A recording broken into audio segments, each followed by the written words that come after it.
ඔන්න අද ඔයගොල්ලන්ට පොඩි දෙයක් කියලා දෙන්න යන්නේ මම. ඉතින් YouTube සම්බන්ධයෙන් ගොඩක් දේවල් අපේ channel එකේ තියෙනවා. එකතු වෙන්න අපේ channel එකට එක subscribe කරන්න. එකතු වෙන්න YouTube කරන අයට ගොඩාක් දේවල් මේකේ අපේ channel එක හරහා දේවල් ඉගෙන ගන්න පුළුවන්. ඒකට එකතු කරගන්න තමන්ගේ system එකට එකතු කරගන්න පුළුවන්. ඒ නිසා අපිත් එක්ක එකතු වෙන්න. අද ඔයගොල්ලන්ට කියලා දෙන්නම් මේක හැමෝටම වැදගත් වෙයි කියලා හිතනවා. දැන් කෙනෙක් පිහියක් අරගෙන අමෝරගෙන එනවා නම් නැත්නම් පිහිය අපිට පේන්න තියෙනවා නම් එයා පිහියක් අරගෙන අමෝරගෙන එනවා නම් ගොඩක් වෙලාවට අපි පුරුදු වෙලා තියෙන තමයි හැම වෙලේම අපි ෆයිටින් පොසිෂන්ස් වලට යන්න හදනවා. කියන්නේ අපි අත් දෙක ඉස්සරහට තියාගෙන ඉන්නවා. අපි හිතමු මගේ අතේ පිහියක් තියෙනවා. ඒ පිහිය දැන් මෙයා ලෑස්ති මෙයා හොඳ අපි හිතමු ෆයිට් කරන්න පුළුවන් කෙනෙක් කියලා. ප්‍රශ්නයක් නැහැ. හැබැයි මෙයා අත් දෙක ඉස්සරහට දාගෙන දැන් මේ මගේ පිහියත් එක්ක තමයි මම පිහිය ගෙවුවොත් මොකක්ද කරන්න තමයි ඉන්නේ. ඔය මතක තියාගන්න මේ විදිහට කවදාවත් කැපෙන ආයුධයක් ඉස්සරහා අත තියාගන්න එපා.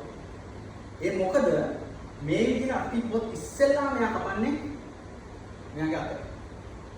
ඒක තමයි පළවෙනිම දේ. ඒ නිසා කවදාවත් මේ විදිහට අත තියාගන්න එපා. මේ විදිහට මේ විදිහට ඔය කොයි විදිහකටවත් අත තියාගන්න එපා. දෙක තමයි අතේ ඉස්සරහට මේ පැත්ත තියාගන්නත් එපා. අතේ මේ පැත්ත. මේ පැත්ත තියාගන්න එපා පිහිය ඉස්සරහට. මොකද අපේ ඇඟිලි වැඩ කරන්නේ මේ පැත්තේ මසල්ස් වල.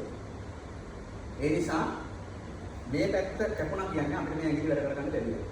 ඒ නිසා හොඳට මතක තියාගන්න මොනම හේතුවකට පුළුවන් ෆයිටර්ස් කරන්න පුළුවන්.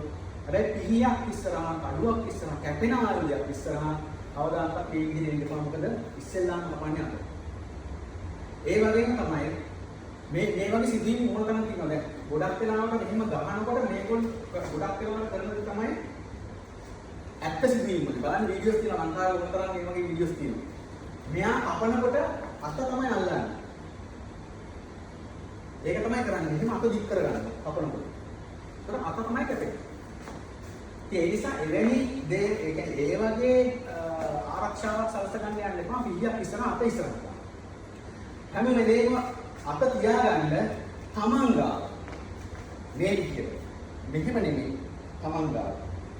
තමන් ගාව. අත තියෙනවා තමන් ගාව. ඉස්සරහ නෙමෙයි. දැන් එයා කපන්න ඕනේ මගේ ඇඟ ළඟින්.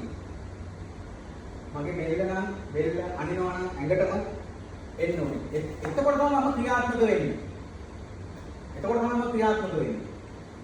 අත මෙතන තියෙන්නේ. මොකද මෙයා ගේනවා මගේ ශරීරයේ ගාවටම පිහිය. ඒ නිසා හොඳට මතක තියාගන්න කවදාවත් කැපෙන ආයුධයක් ඉස්සරහා මෙහෙම කරගෙන ඉන්න එපා. මෙහෙම කරගෙන ඉන්න එපා. මෙහෙම ඉන්න එපා. මෙහෙම ඉන්න එපා. අත හැම වෙලේම තමන් ගන්න තියන්න. ඒ අත තියාගන්නකොට හැම වෙලේම මේ පැත්ත ඉස්සරහට තියාගන්න. මේ පැත්ත තියාගන්න එපා. මේක. මම හිතනවා ඔයගොල්ලන්ට යමක් තේරෙන්නේ නැති කියලා. මේක මම අදහස් කරේම ගොඩක් වෙලාවට ගොඩක් අය මම වීඩියෝස් වල දැකලා තියෙනවා කැපෙන ආයුධයක් ඉස්සරහා අත තියාගන්න ඉස්සරහ. ඒක ඔයගොල්ලන්ගේ අප ඉස්සෙල්ලාම මෙයා ටාගට් කරනවා. මම හිතනවා යමක් තේරෙන්නේ නැහැ. බොයිස්